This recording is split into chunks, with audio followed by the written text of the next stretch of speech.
Монгол улсад зүрх судасны өвчлөл нэмэгдэрч цусны даралт ихсэлт нийгмийн эрүүл мэндийн ноцтой асуудал болоод байна. За тэгвэл зүрх судасны эмгэгийн эмчилгээний чиг хандлага, эмийн эмчилгээний дэвшилтэд шийдлүүдийн талаар холбооны бүгд найрамдах Герман улсын зүрх судасны салбарын хүндэт профессор ирж Монголын эмч мэргэжилтнүүдэд илтгэл тавьж туршлага солилцлоо. Зүрх судасны өвчин нь Монгол улсад төдийгүй дэлхийд дахинд нас баралтын тэргүүлэх шалтгаан хэвээр байна. За дэлхийд дахинд жил бүр 18 сая гаруй хүн зүрх судасны өвчнөөр нас барж, үүний талаас илүү хувийг цусны даралт ихсэх өвчнөд холбоотой гэж үздэг байна.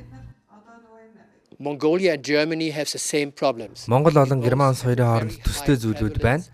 Энэ нь зүрх судасны өвчний шалтгаанд нас баралт болон өвчлөл маш өндөр байгаа явдал юм. Зүрх судасны өвчний шалтгаанд харуулт болон зүрхний шигдээс ийм өндөр байгаа нь бид эрсдэл хүчин зүйлээ хангалттай сайн бууруулж хянаж чадахгүй байгаатай холбоотой. Эрсдэл хүчин зүйлийн нэгдүгээрт артерийн даралт ихсэлд орж байгаа. Тэгэхээр артерийн даралт ихсэлтэй холбоотой тохиолдолд даралтаа сайтар хянах хэрэгтэй. Дэлхийн нийтэд бол артерийн даралтыг буулгах олон арга, эмүүд бий, зөв хэрэглэж чадвал хүндрэл ихтэй өвчнүүдээс урдсан сэргийлэх боломжтой. Ингээд би өнөөдөр энд хуран цугларсан 300 гаруй зүрхний эмчнэрт эдгээр эмийн сонголтуудыг хэрхэн зөв хийж өвчтнийг хамгаалж чадах вэ гэдгийг ярилцж байна.